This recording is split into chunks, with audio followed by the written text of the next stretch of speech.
Hello students, मैं Raju sir आप सभी का अपने चैनल पर स्वागत करता हूं। आज मैं आप लोगों के लिए क्लास 11th जो बायोलॉजी है, ठीक है, क्लास 11th का बायोलॉजी का जो चैप्टर 2 है आप लोग का जीव जगत का वर्गीकरण यानी क्लासिफिकेशन ऑफ लिविंग वर्ल्ड, वो लेकर आया हूं। तो आप लोग इस चैप्टर को अच्छे से ध्यान दीजिएगा और आपको ये चैप्टर जो है ना, एग्ज़ाम में कोई भी आप कॉम्पिटिटिव एग्ज़ाम में बैठते हो तो ये आप लोग के लिए बहुत ही हेल्पफुल होगा। तो चलिए ध्यान दीजिएगा आप लोग आगे।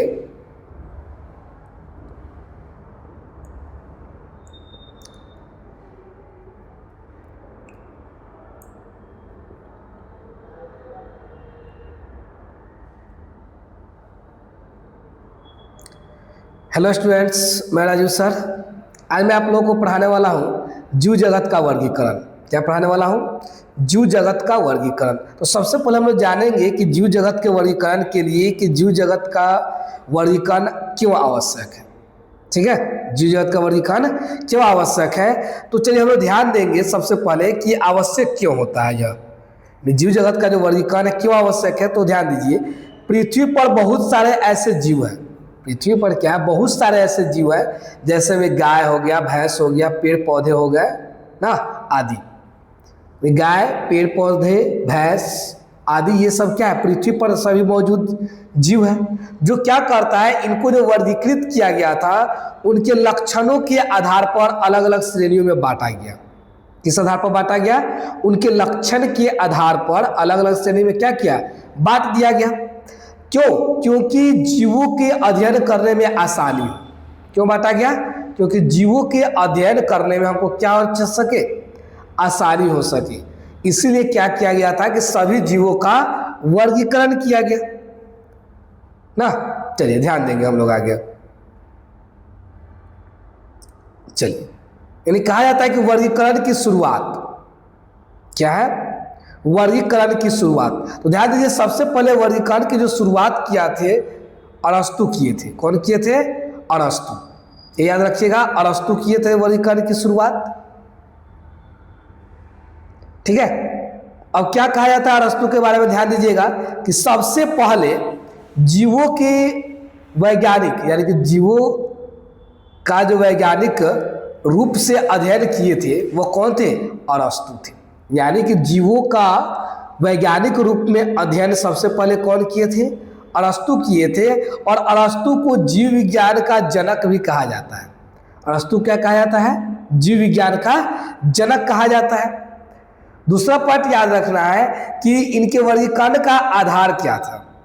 यानी कि जीव जगत का जब वर्गीकरण किए तो उस समय उनके वर्गीकरण का आधार क्या माना गया? तो बाह्य तथा आंतरिक संरचना के बारे में, स्वभाव के बारे में और रहन सहन के बारे में। यानी कि जीवों की बाहरी संरचना क्या है और आंतरिक संरचना कैसा है, ठीक है, उसके बारे में अध्ययन करना। और स्वभाव यानी कि सभी जीव का स्वभाव कैसा है, गाय है, भैंस है, बकरी है, शेर है, बिल्ली है, कुत्ता है, तो सबका अपना अपना स्वभाव था, मनुष्य का अपना स्वभाव था। तो इन्हीं स्वभाव को वो आधार बनाए। उसके बाद इन सभी का रहन सहन क्या है, पेड़ पौधे का रहन सहन कैसा होगा, मनुष्य का रहन सहन कैसा है, जानवर का रहन सहन कैसा है, वो सब के बारे में जिक्र किया गया। यानी कि अरस्तु जब वर्गीकरण की जब शुरुआत किए तो क्या किए कि सबसे पहले बाह्य और आंतरिक संरचना के बारे में जानना शुरू किए, तब उसका स्वभाव जाने, तब उसके बाद रहन सहन के बारे में बताए। वर्गीकरण का जो प्रकार था कृत्रिम था। वर्गीकरण का प्रकार क्या माना गया? कृत्रिम, यानी कि खुद से बनाया गया था।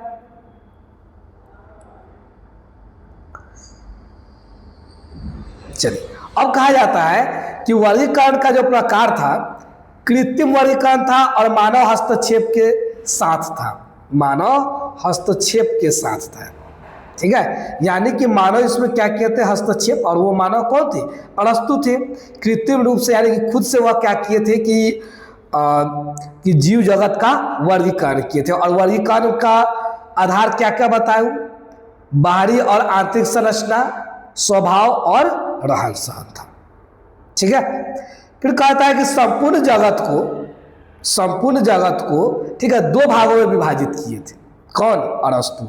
जब अरस्तु क्या किए थे, जीवों के बारे में जब जानना शुरू किए तो उन्होंने जीवों को दो भाग में बांट दिया। यानी कि उनके नज़र के सामने दो वस्तु आया, यानी कि उनके नज़र के सामने दो प्रकार की क्या है, जीव आए। एक जो हो गए जीवों किस रूप में, एक पेड़ पौधे के रूप में आए, और एक किस रूप में आए, एक जंतु के रूप में आए। तो उन्होंने क्या किया कि नज़र के सामने जो दिखाई दिया उस आधार पर वो क्या किए कि एक पेड़ पौधे के रूप में बांट दिए और एक जंतु के रूप में बांट दिया। यानी पेड़ पौधों को एक अलग वर्ग में रख दिया और जंतुओं को एक अलग वर्ग में रख दिया।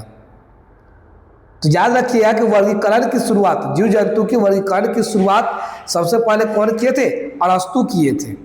और वैज्ञानिक रूप से उनका अध्ययन भी किए थे। किस रूप से किए हुए थे, वैज्ञानिक रूप से, वैज्ञानिक रूप से, ठीक है, इनका अध्ययन किए थे। अब अरस्तु का कृत्रिम वर्गीकरण कैसा था उसके बारे में हम लोग नजर डालते हैं। चलिए ध्यान दीजिएगा। चलिए हम लोग ध्यान देंगे कि अरस्तु के जो कृत्रिम वर्गीकरण है, कृत्रिम वर्गीकरण किस प्रकार का था। देखिए जीव जगत को वो क्या किए थे, दो वर्गों में बांटे थे अरस्तु। एक पेड़ पौधे के रूप में बांटे थे और एक जंतु के रूप में बांटे थे। यानी कि अरस्तु जो थे पेड़ पौधों के कितने रूप में बांटे, दो प्रकार से, एक पेड़ पौधे के रूप में बांटे और एक जंतु के रूप में बांटे। अब ध्यान देने वाली बात है कि जब पेड़ पौधों को जब वर्गीकरण किया गया तब पेड़ पौधों को भी अरस्तु ने क्या किए थे कि तीन वर्ग में बांट दिए थे।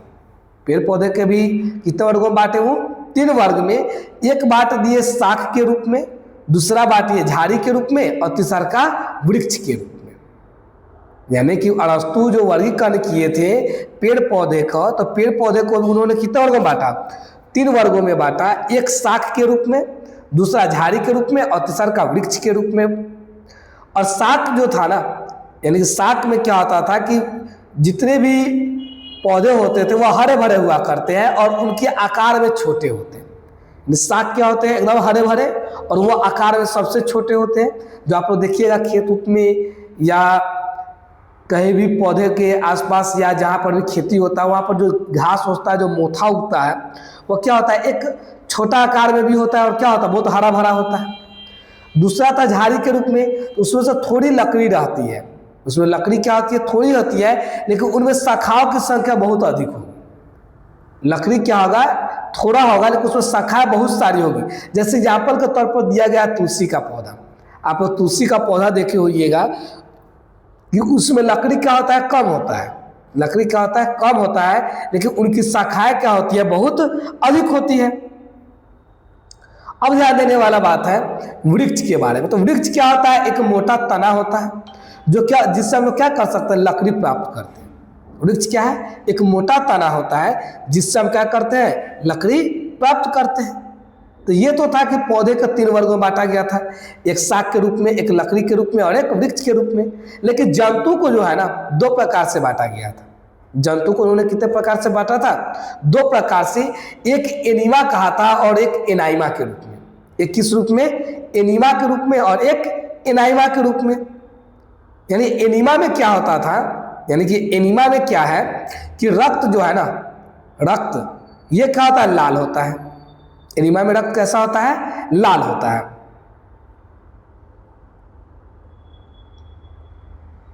एनीमा में रक्त क्या था, लाल होता है, ठीक है। लेकिन एनाइमा में जो रक्त होता था वह लाल नहीं होता था। जंतु को कितने वर्गों में बांटा गया था अरस्तु के द्वारा, दो वर्गों में, एक एनीमा और एक एनाइमा। एनीमा क्या करता है, उसका जो खून होता है लाल रंग का, यानी कि इसमें वैसे जीव जंतु को रखे थे जिनका खून लाल हो, ठीक है। और एनाइमा में वैसे जंतु को रखा गया, वैसे जीव को रखा गया जिनका रक्त क्या हो, लाल नहीं था, ठीक है। ये याद रखिएगा, एनीमा और एनाइमा। एनीमा में लाल रक्त होता जबकि एनाइमा में लाल रक्त नहीं था, ठीक है। चलिए आगे हम लोग बढ़ते हैं। चलिए आगे आप लोग का द्विजगत प्रणाली, द्विजगत प्रणाली के बारे में हम लोग को जानना है, तो ध्यान देंगे कि द्विजगत प्रणाली क्या है। तो ध्यान दीजिए कि द्विजगत प्रणाली जो है ना, ठीक है।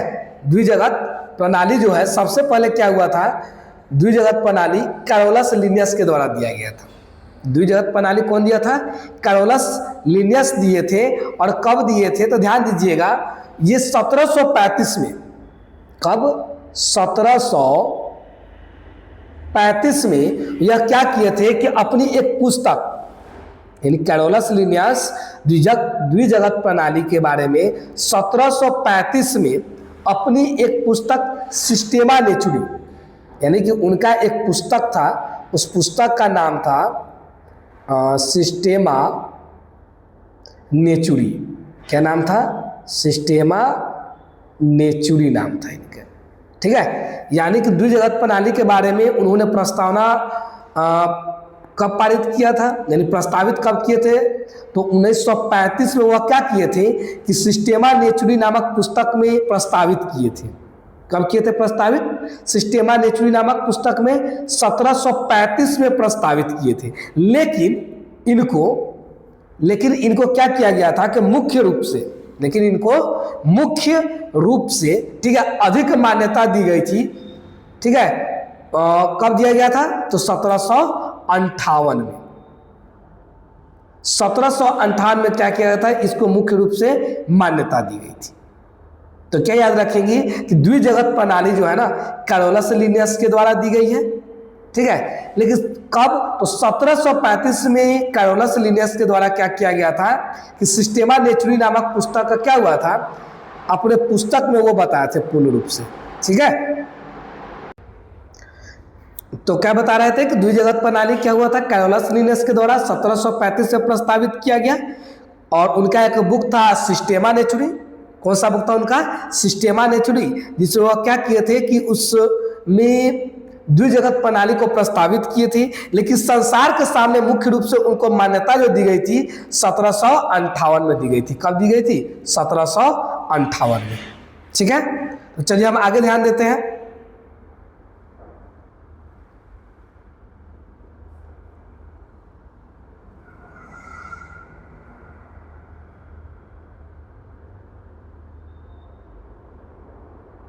चलिए अब हम लोग आगे ध्यान देंगे, यानी कि हम क्या बताएं आप लोग को द्विजगत प्रणाली के बारे में कि, और द्विजगत प्रणाली का मतलब है कि दो जगत के रूप में ही बांटा गया।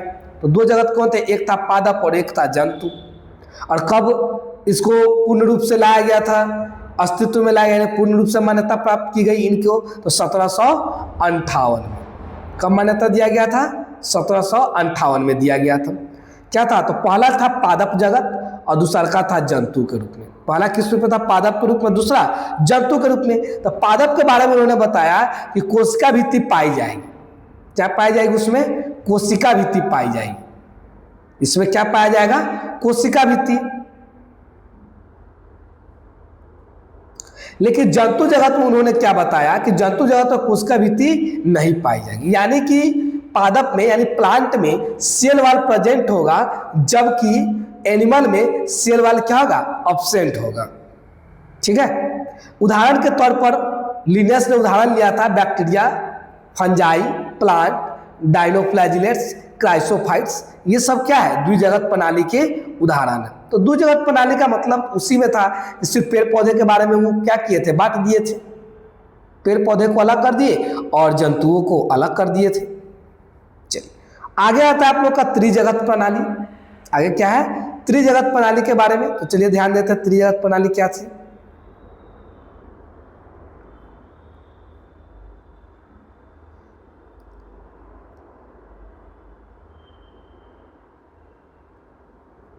चलिए हम लोग त्रिजगत प्रणाली देखते हैं। ध्यान दीजिए, त्रिजगत जो प्रणाली है यह अर्नेस्ट हेकल के द्वारा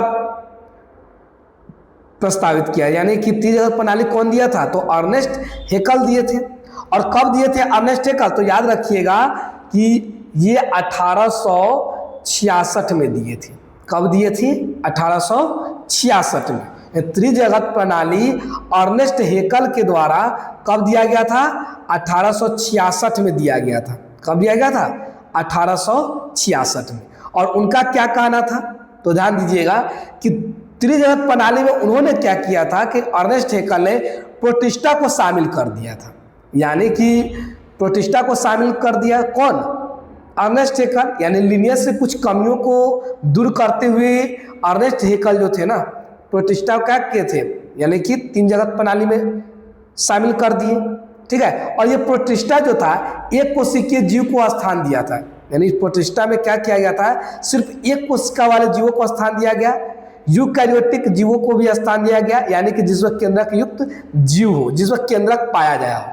ठीक है, और यहाँ पर एक बात है यूकैरियोटिक, तो यूकैरियोटिक का मतलब होता है कि वैसा जीव जो अपने निर्माण में नई नई कोशिकाएं क्या होती है, बनती है, यानी नई नई कोशिकाओं से क्या होता है, इसमें जीवों का क्या हो सकता है, निर्माण हो सकता है। ठीक है, 3 जगत प्रणाली कब दिया गया था, 1886, अब अर्नेस्ट हेकल के द्वारा दिया। चलिए अब हम लोग आगे ध्यान देते हैं चतुर्थ जगत प्रणाली के बारे में।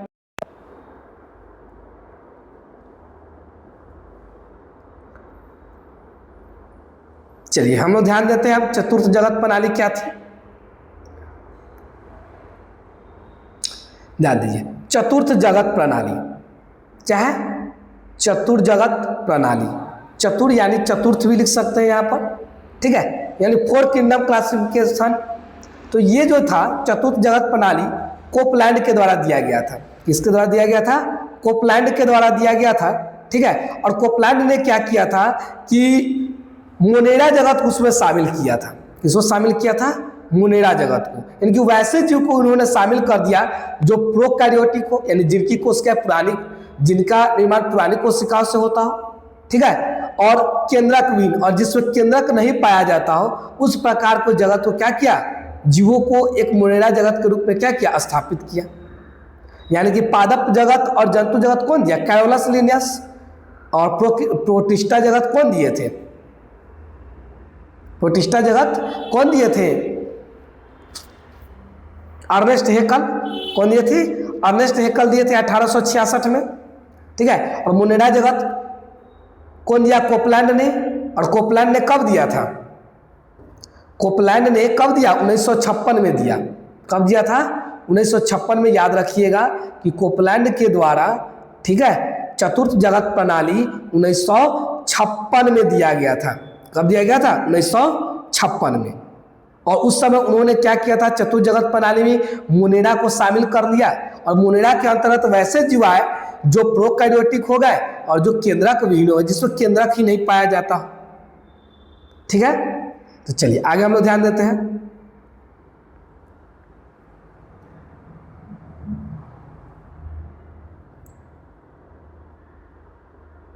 चलिए आगे हम लोग ध्यान देंगे पंच जगत प्रणाली के बारे में। हम लोग किसके बारे में ध्यान देंगे, पंच जगत प्रणाली क्या थी। ठीक है, तो ध्यान दीजिएगा कि पंच जगत प्रणाली जो है ना, ठीक है, R.H. विटेकर के द्वारा, R.H. क्या लिखा गया है, विटेकर, यहाँ पर विटेकर लिखा हुआ है, कहीं कहीं आप देखिएगा तो इस तरह से मिलेगा।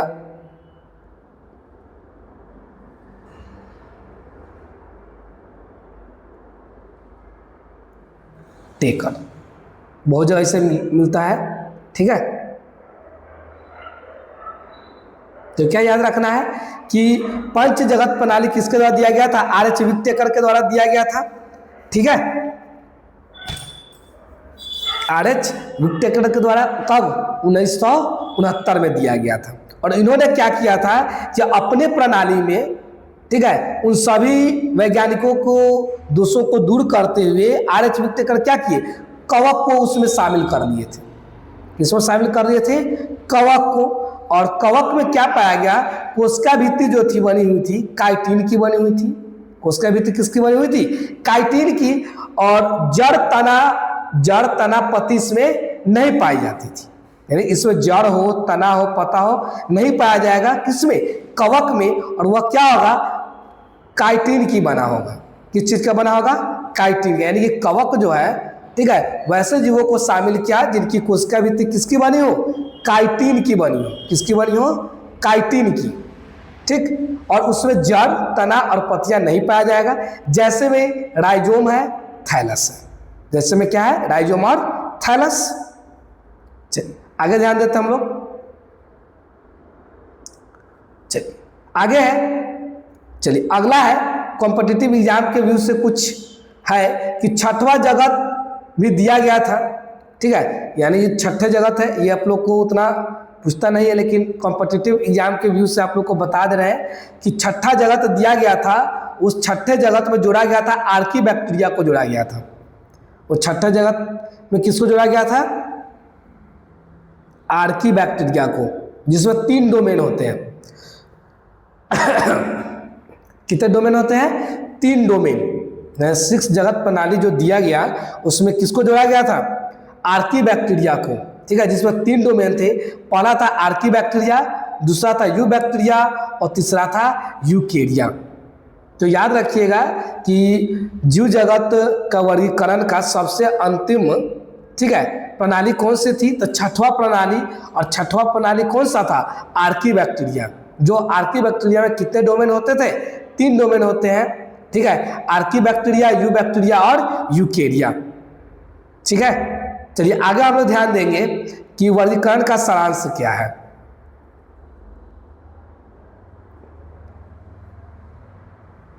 चलिए हम लोग ध्यान देते हैं वर्गीकरण का सारांश। एक बार में ऊपर जितना हम लोग ध्यान दिए हैं, नीचे एक बार में एक चैप्टर पूरा कंप्लीट करते हैं महासारांश वर्गीकरण का। तो पहला था द्विजगत प्रणाली। द्विजगत प्रणाली कौन दिया था? कैरोलस लिनियस दिया था। कब दिए थे? कैरोलस लिनियस दिए थे। और कब दिए थे कैरोलस लिनियस? तो आप लोग को ऊपर वाले में बता दिए कि 1735 में क्या हुआ था कि कैरोलस लिनियस क्या किए थे कि द्विजगत प्रणाली को दिए थे 1735 में, लेकिन उनको मान्यता दी गई थी 1758 में दिया गया था। दूसरा था त्रिजगत प्रणाली। तीसरा क्या था? त्रिजगत प्रणाली, जिसमें जो कौन किए थे? इनका अर्नेस्ट हेकल किए थे।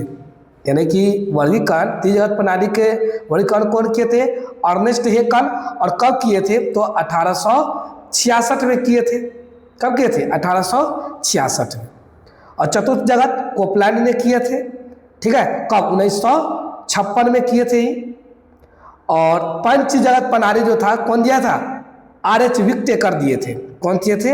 आर.एच. विक्टेकर, जो कब लागू किया गया था? 1969 में।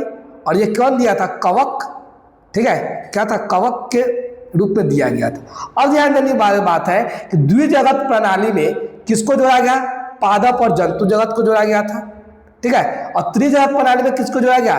प्रोटिस्टा में, यानी कि इसमें एक कोशिकीय जीव और यूकैरियोटिक जीव आएंगे। चतुर्थ जगत प्रणाली में क्या हुआ था? कोपलैंड। और कोपलैंड ने क्या किया था? मोनेरा जगत को जोड़ा था। और मोनेरा के अंतर्गत क्या क्या? प्रोकैरियोटिक जीव जो केंद्रक विहीन थे। और पंच जगत प्रणाली किसके द्वारा दिया गया? आर.एच. विक्टेकर के द्वारा 1969 में, जो कौन था? कवक के रूप में था। और उन्होंने बताया था कि इनकी जो कोशिका भित्ति होगी सिर्फ काइटिन की बनी होगी, ठीक है। तो आप लोग ये पूरा कंप्लीट कर लें। और इससे रिलेटेड जो आप लोग को अच्छे लगे या वीडियो अच्छे लगे हो तो आप लोग इस चैनल को फॉलो कर लीजिएगा और लाइक कर दीजिएगा, ताकि मैं आप लोगों के लिए अगला वीडियो ला सकूं। तब तक के लिए धन्यवाद।